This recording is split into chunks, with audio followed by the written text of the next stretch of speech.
warahmatullahi wabarakatuh. Waalaikumsalam. Saya Pengardian Surya Putra sebagai perwakilan dari kelompok 1. Di sini saya akan mewawancarai salah satu guru olahraga di sekolah SMA Negeri 2 Banjar. Bersama Bapak, silakan untuk memperkenalkan diri. Ya, terima kasih. Perkenalkan, nama saya Ade Nuriana. Dan saya di sini sebagai guru mata pelajaran pendidikan jasmani, olahraga dan kesehatan dan mengampu untuk kelas 11 maupun kelas 10. Ya, baik. Terima kasih Pak atas perkenalannya. Mungkin kita langsung ke sesi wawancara ya Pak ya. Pertama, kurikulum apa yang digunakan pada sekolah Bapak? Kalau kurikulum, mungkin kalimatnya sekolah SMA 2 Banjar ya. Ya. Untuk kurikulum yang digunakan di sini itu sebenarnya masih ada dua. Ada dua. Kenapa ada dua? Karena dengan peralihan kemarin antara kurikulum Merdeka dan kurikulum 2013, nah, jadi ada dua kurikulum yang digunakan. Jadi untuk kelas 10 dan kelas 11 kita menggunakan kurikulum Merdeka, dan untuk kelas 12 kita masih menggunakan kurikulum 2013. Baik. Jadi di sekolah masih 2 tahun gitu ya Pak ya? Ya, masih dua tingkatan yang kurikulum Merdeka. Oh iya. Baik, mungkin itu pertanyaan pertama. Lanjut ke pertanyaan kedua. Bagaimana Bapak merencanakan rancangan pembelajaran atau RPP di kelas pendidikan jasmani? Apa yang menjadi pertimbangan utama Bapak dalam perencanaan tersebut?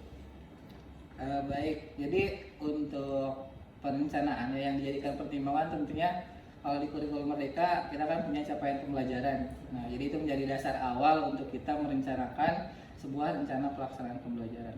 Nah, selain karena capaian pembelajaran, kita juga memperhatikan aset-aset yang ada di sekolah yang bisa kita gunakan juga untuk pembelajaran. Misalkan kita mau belajar softball seperti tadi. Sementara di sekolah kita tidak punya lapangan softball.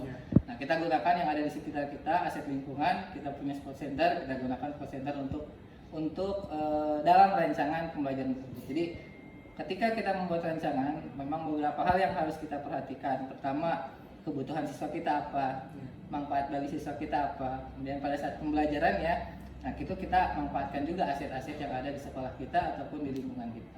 Mungkin itu untuk dasar dalam pembuatan rencana pelaksanaan pembelajaran. Di luar dari strategi, model, dan lain sebagainya, itu kan lebih kita memperhatikan apa yang menjadi kebutuhan murid-murid kita di sekolah. Ya. Untuk pertimbangannya sendiri Pak dalam perencanaan? Untuk pertimbangannya mungkin tidak jauh berbeda dengan tadi pada saat mau membuat perencanaan pelaksanaan pembelajaran. Jadi pertimbangan yang memang harus matang itu ketika kita membuat satu rancangan pembelajaran di mana di dalamnya kita harus mencakup beberapa aspek. Pertama, pada saat pembelajaran itu misalkan bisa tidak kita melaksanakan pembelajaran tersebut di sekolah yang kaitannya tadi dengan aset yang kita gunakan di sekolah gitu. Kemudian bisa nggak siswa kita melaksanakan pembelajaran ini, mampu nggak peserta didik kita mengaplikasikan apa yang kita ajarkan nantinya di kehidupan nyata. Jadi intinya itu Pak, jadi setiap tingkatannya itu harus disesuaikan atau gimana? Kalau misalkan setiap tingkatan tetap acuan awalnya itu di capaian pembelajaran. Nah, capaian pembelajarannya dulu apa? Karena setiap tingkat itu kan beda ya capaian pembelajarannya. Ketika kita sudah tahu capaian pembelajarannya apa, baru kita merumuskan langkah-langkah apa yang akan kita gunakan untuk melaksanakan pembelajaran tersebut. Dengan pertimbangannya tadi, pertimbangan itu aset yang ada, kemudian kebutuhan muridnya seperti apa, dan lain sebagainya. Iya, baik. Kita masuk ke pertanyaan ketiga. Bagaimana Bapak memotivasi siswa untuk berpartisipasi dalam aktivitas fisik dan olahraga? Apakah Bapak memiliki strategi khusus dalam pembelajaran tersebut? Untuk strategi pemberian motivasi kepada peserta didik ya, mungkin dikatakan strategi khusus bukan, cuma lebih ke kita sebagai guru harus bisa memenuhi apa yang menjadi keinginan murid terlebih dahulu. Jadi ketika murid merasa bahwa dia butuh akan pembelajaran ini gitu. Jadi gini, kalau misalkan kita dalam pembelajaran kita harus tahu dulu nih murid kita suka apa enggak dengan pembelajaran kita. Kalau misalkan tidak suka, kita kasih dulu motivasi. Motivasinya seperti apa? Kita ajak aja dulu peserta didik untuk ngobrol bersama kita, terus untuk berbagi sharing bersama kita. Nah, nanti pada akhirnya motivasi-motivasi tersebut akan muncul dari peserta didik itu sendiri ketika kita membawa mereka ke arah pembelajaran yang akan kita lakukan. Mungkin untuk strategi khususnya lebih ke kita perlu tahu dulu nih kebutuhan murid, bukan kebutuhan, yang diinginkan murid kita tuh seperti apa. Mungkin strategi khususnya ada di sana, tergantung lagi kepada gurunya bagaimana cara dia menumbuhkan itu. Kalau misalkan saya sendiri biasanya saya ngobrol dulu sama anak, ngobrol dulu. Mungkin kayak tadi di sebelum pembelajaran kita ngobrol-ngobrol dulu tentang apa yang akan kita pelajari, nah, sehingga nanti anak akan terbawa ke arah pembelajaran yang kita akan lakukan. Mungkin seperti itu. Baik. Terima kasih. 3. Untuk selanjutnya pertanyaan keempat, bagaimana Bapak mengadaptasi pembelajaran untuk siswa dengan tingkat kemampuan yang berbeda dalam kelas? Mengadaptasi. Nah, baik, untuk mengadaptasi ini sebenarnya di kurikulum Merdeka itu sudah dijelaskan ya, sudah banyak sekali yang memang di kurikulum Merdeka berbicara tentang yang namanya diferensiasi. Nah, jadi pembelajaran ini harusnya dalam kurikulum Merdeka ada yang namanya diferensiasi yang terbagi menjadi 3, ada diferensiasi proses, konten, sama produk. Nah, jadi untuk mengadaptasi atau memfasilitasi murid kita yang memang berbeda-beda tingkat kemampuannya, lah digunakan itu diferensiasi, baik itu diferensiasi secara prosesnya, diferensiasi secara kontennya, ataupun diferensiasi secara produknya. Seperti tadi mungkin pada saat pembelajaran dilakukan, hal awal itu kalau biasa saya lakukan, saya membuat dulu asesmen awal.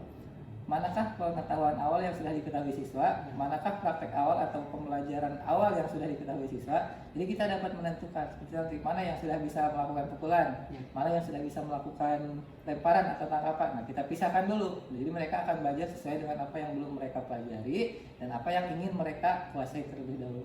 Kalau misalkan bisa ditampilkan, nanti ada di Google Form yang biasa dipakai sebelum memulai pembelajaran. Jadi di sana kita membuat dulu ini Google Form yang di dalamnya berisi survei kesiapan belajar siswa. Jadi kita tahu kesiapan belajar siswa sejauh mana, kita akan membagi-bagi siswanya seperti apa. Diferensiasikan untuk memenuhi atau mengadaptasi kebutuhan murid kita selama pembelajaran. Jadi kelihatan apa ya? Jadi kelihatan mana yang belum bisa, mana yang belum bisa gitu. Udah Mereka juga akan menyadari, oh saya belum bisa ini, berarti saya harus belajar ini dulu. Nah, itu yang menjadikan saya mengimplementasikan mereka harus belajar apa dulu. Ya, benar.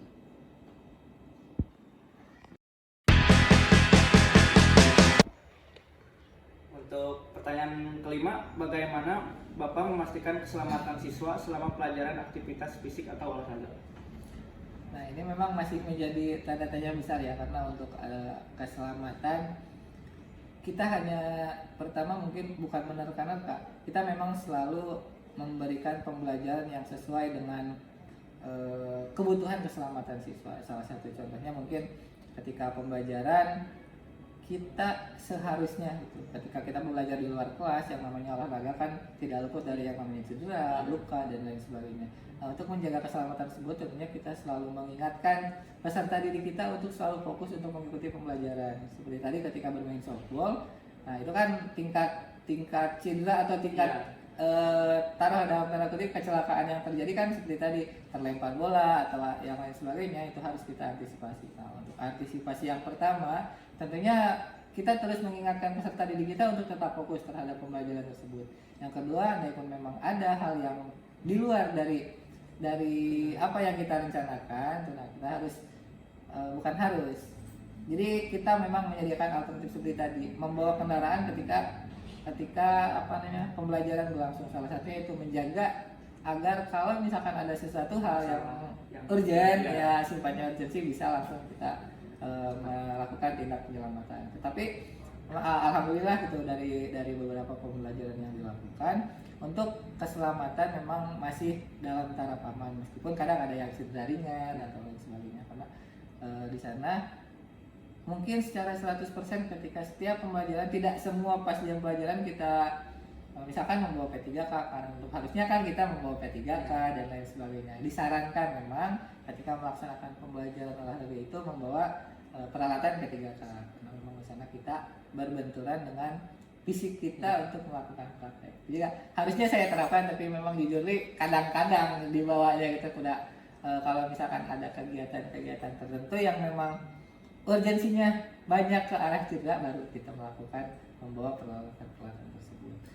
Untuk lebih ininya mah tetap lebih menekankan kepada siswa untuk menjaga diri masing-masing dari cedera itu sendiri. Tetap berhati-hati ya. Iya, tetap berhati-hati dalam pembelajaran. Siap. Baik. Selanjutnya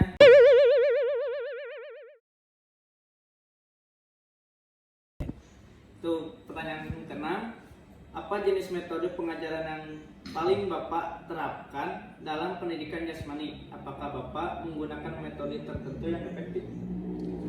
Kalau metode memang yang Bapak tahu ya memang sudah ada dari sananya untuk metode-metode pembelajaran. Seperti tadi yang diterapkan memang biasanya kalau nggak discovery learning ya problem based learning. Untuk metode yang seperti yang tadi dilakukan itu memang paling banyak di olahraga itu pakainya kalau Bapak sendiri ya pakainya problem based learning. Kenapa? Karena di sana kita ada tuntutan kognitif, afektif, dan psikomotor. Ketika ada tuntutan tersebut tidak bisa kita hanya mempraktekkan saja, tapi secara kognitif juga mereka harus bisa, kita harus mengetahui konsepnya seperti apa yang mereka pelajari.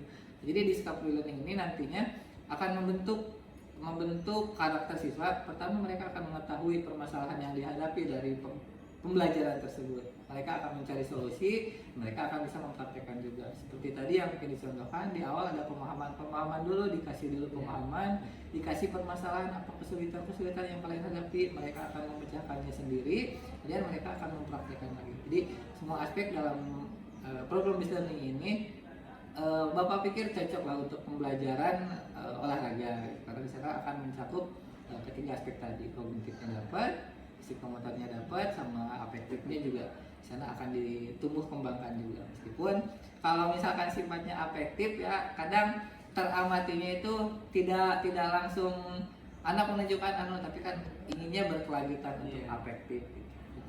Iya, untuk afektifnya. Jadi materi dulu langsung praktek gitu ya. Kalau misalkan biasanya Bapak iya, jadi kita kasih dulu secara konsepnya, karena anak tidak akan bisa misalkan coba kamu lakukan coba kamu lakukan nih, Pak gimana caranya ini, gimana caranya. Nah, dengan adanya materi dulu, baik itu menggunakan media, baik itu kita yang menjelaskan atau kita mau nyuruh anak untuk mempraktekkan, kalau misalkan ada yang sudah bisa, jadi kan bisa kita lakukan untuk menambah pengetahuan awal peserta didik kita sebelum melakukan sebuah praktik pembelajaran. Jadi udah ada bekal pas udah prakteknya, Iya, ada nol deh. Iya, ada bekal dulu. Siap. Untuk selanjutnya masuk ke poin 7. Bagaimana Bapak mengintegrasikan aspek afektif yaitu sikap dan motivasi dalam pembelajaran Bapak sebagai guru, dan apakah Bapak memiliki contoh yang konkret? Nah, seperti tadi yang disebutkan ya, untuk afektif itu memang kadang kita hanya melakukan penilaian pada saat proses pembelajaran. Nah, integrasi dari afektif ini sebenarnya dalam setiap kita membuat rencana pelaksanaan pembelajaran, di sana itu pasti ada poin afektif apa yang akan kita tingkatkan. Ya, di sana pasti ada disebutkan misalkan bekerja sama atau tanggung jawab atau mandiri. Nah, kita ambil saja beberapa poin dulu yang berhubungan dengan pembelajaran yang kita lakukan. Misalkan dalam softball, anak-anak misalkan harus bisa menjaga keselamatannya, maka di sana akan diterapkanlah tanggung jawabnya. Kemudian misalkan pada saat melakukan pukulan, nah mereka misalkan melakukan pukulan kemudian disuruh untuk mengambil sendiri. Nah, itu di sana diterapkannya untuk mandiri dan tanggung jawab juga. Jadi secara eksplisit memang integrasi dari afektif ini selalu kita terapkan, cuman akan sulit diamati kalau misalkan kita tidak memperhatikan satu persatu anak. Makanya itu hanya ada dilakukan dalam prosesnya. Jadi bukan di penilaian akhir baru kita menilai sebuah afektif. Jadi ketika pembelajaran berlangsung selama misalkan 3 jam pelajaran, kita sambil menilai untuk afektif itu sendiri. Seharusnya memang seperti itu untuk afektif. Yang biasa dilakukan kalau misalkan di pembelajaran di luar kelas. Beda lagi kalau nanti saat pembelajaran di dalam kelas, kadang ada lagi metode-metode tertentu yang digunakan. Mungkin begitu. Ya, siap. Untuk selanjutnya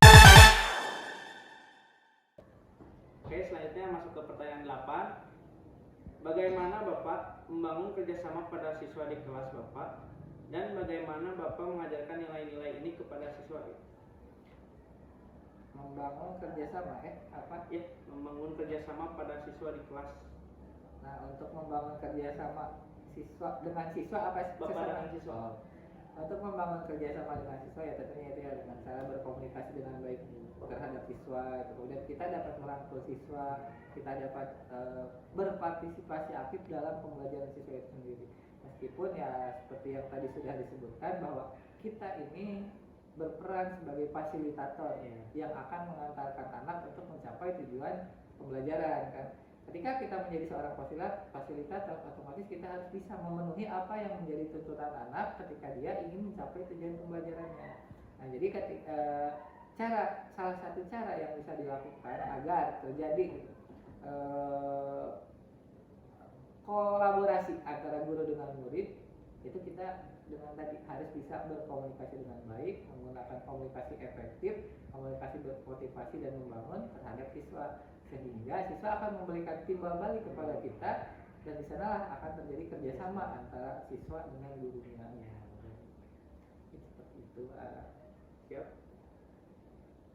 Selanjutnya yang ke-9 Pak. Boleh, silakan. Yang ke-9, bagaimana Bapak mengevaluasi kemajuan siswa dalam pendidikan jasmani, dan apakah Bapak menggunakan metode penilaian khusus? Kalau untuk menilai, sebenarnya untuk penilaian nggak tahu kalau guru lain, tapi kalau misalkan Bapak sendiri, penilaian itu tidak terfokus pada penilaian akhir. Kenapa? Karena penilaian tersebut, kalau misalkan di kurikulum Merdeka, kalau Bapak tidak salah, harusnya lebih menekankan pada proses dari pembelajaran itu sendiri. Jadi ketika kita misalkan, apalagi dalam konsep gerak ya, kalau misalkan di praktek ada yang namanya konsep gerak. Nah, di gerakan-gerakan ini kita model gini lah contoh, kita belajar renang, lalu kita belajar renang, kita aja yang dulu belajar renang 16 kali pertemuan, sementara anak disuruh renang 2 kali pertemuan harus bisa. Percaya nggak bakal lulus semua 2 kali pertemuan renang?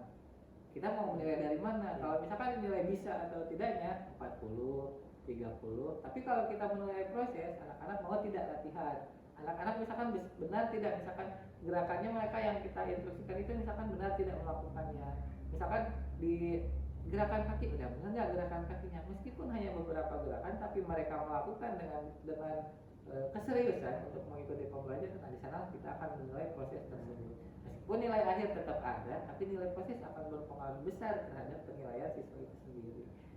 Mungkin seperti itu lah. Jadi penilaiannya itu lebih di prosesnya. Kalau untuk prakteknya, tapi kalau misalkan tetap kan di akhir kita ada yang namanya PAS kan, kan itu tetap pemahaman siswa. Makanya tadi diterapkan pada saat sebelum kita melakukan praktek, kita kasih dulu teori kognitifnya, biar kita sebagai guru sampai kewajiban kita untuk menyampaikan materi tersebut.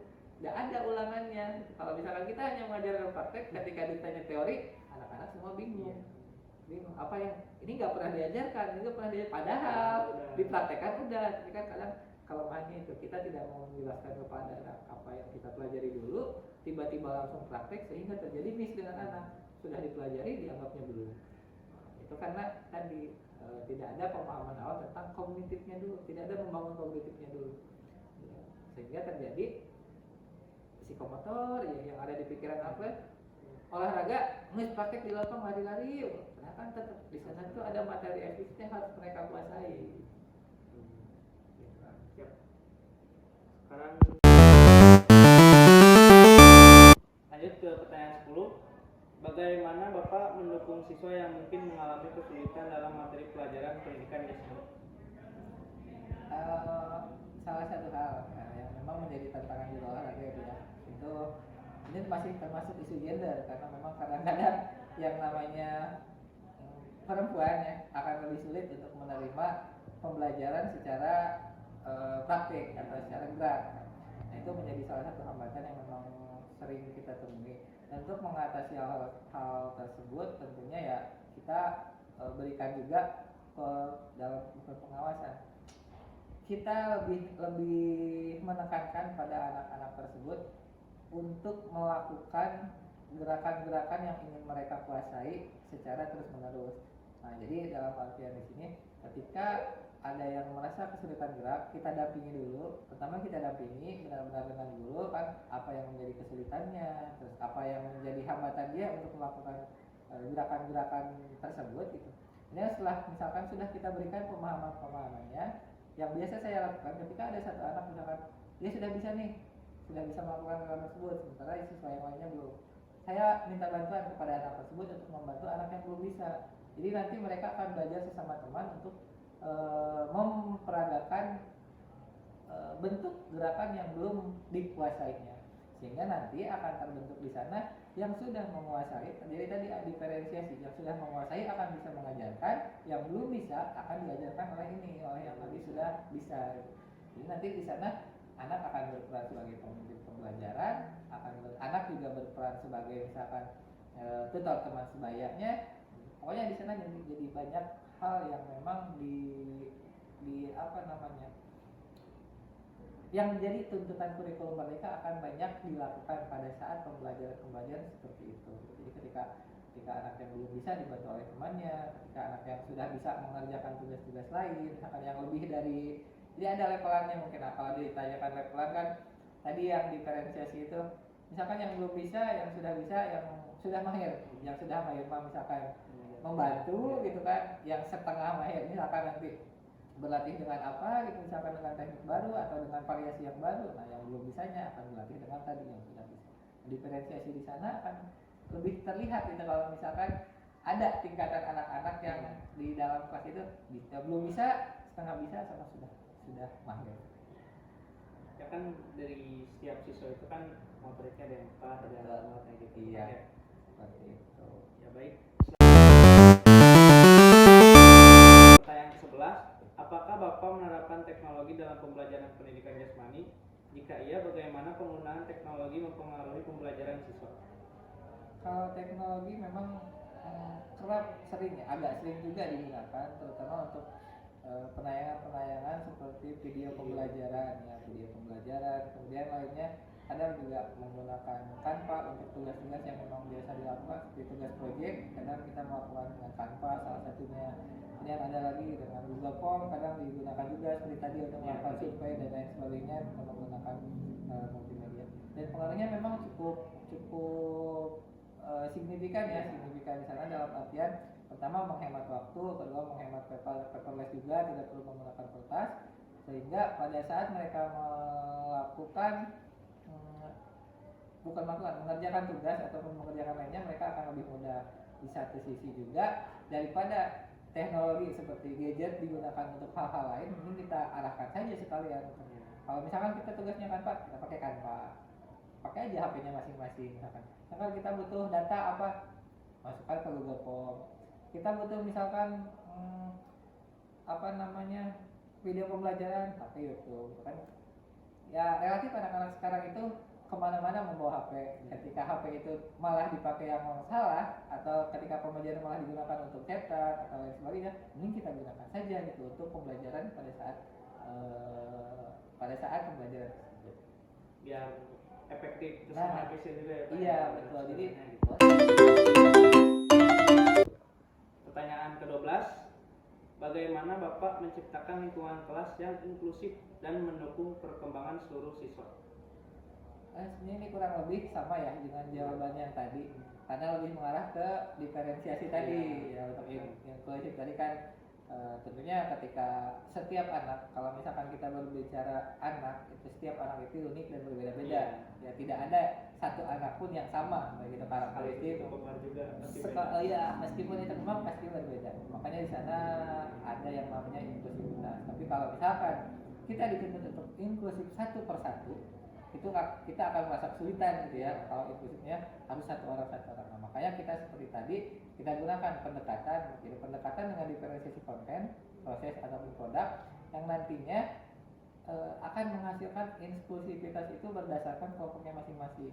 Seperti tadi, antara yang bisanya memukul, bisanya melempar, sama bisanya menangkap bola. Itu nanti antara terjaring lagi ke sana. Inklusifnya dalam bentuk apa? Dalam bentuk segi pemahaman geraknya. Ya, jadi nyambung lagi ke inklusif. Soalnya kalau misalkan kita harus satu-satu, misalkan ini kan kalau inklusivitas kita. Pertanyaan ke-13, bagaimana pendapat Bapak melihat peran pendidikan jasmani dalam perkembangan siswa secara keseluruhan? Baik, singkat saja ya, mungkin untuk perkembangan secara keseluruhan berkenaan dengan pendidikan jasmani di sekolah, ya pastinya sangat berpengaruh. Kenapa sangat berpengaruh? Karena dalam olahraga meskipun di sana ada kognitif, afektif, dan psikomotor, lebih menekankan pada psikomotor. Dan ketika psikomotor dipelajari, otomatis itu akan dilakukan di luar kelas. Dan ketika dilakukan di luar kelas, kita juga mencari kebugarannya. Nah, jadi untuk pembelajaran olahraga dirasa menjadi salah satu pembelajaran yang penting, itu karena pertama diharapkan dari pembelajaran olahraga itu menjaga kebugaran jasmani siswa. Minimalnya mereka akan berolahraga setiap hari, bukan setiap hari, satu minggu satu kali. Ya. Kemudian ada refresh juga bagi mereka untuk melaksanakan pembelajaran di luar kelas. Dan ada waktu bagi mereka juga untuk memang mengapresiasikan apa yang mereka inginkan ketika di luar pembelajaran di kelas. Jadi memang pada keseluruhannya pembelajaran olahraga dirasa penting untuk memenuhi juga kebutuhan siswa secara sehat jiwa dan sehat raganya. Baik. Selanjutnya ada pertanyaan ke-14.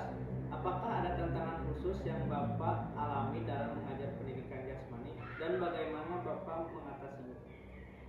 Iya, untuk tantangan, ya tantangan tentunya sangat banyak ya kalau saya tantangan. Tapi kita sebutkan saja salah satunya seperti yang tadi sudah kakak-kakak semua observasi ya ketika di lapangan.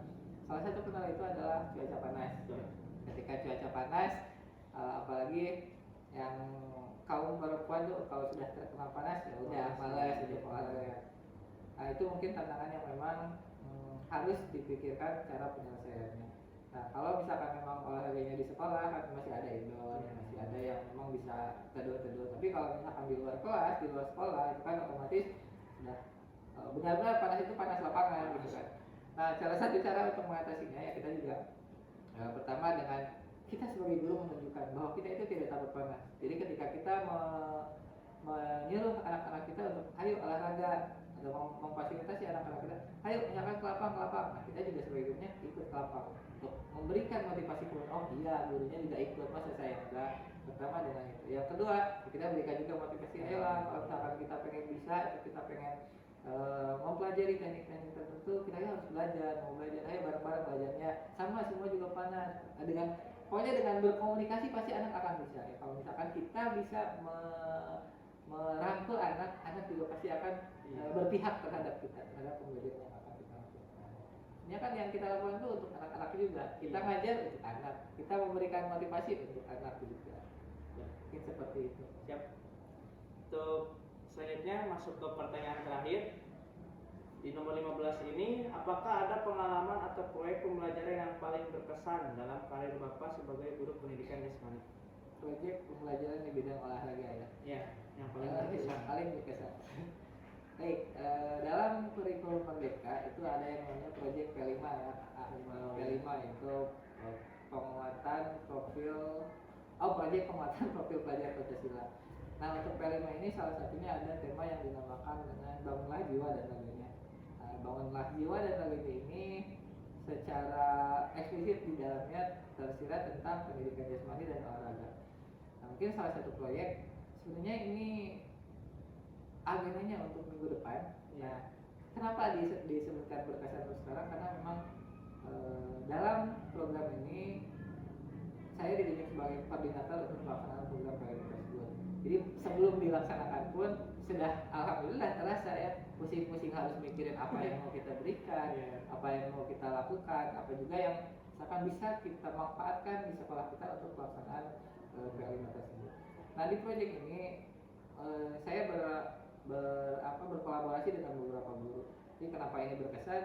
Jadi saya jadi bisa berkolaborasi pada saat melaksanakan proyek dengan guru-guru yang lain.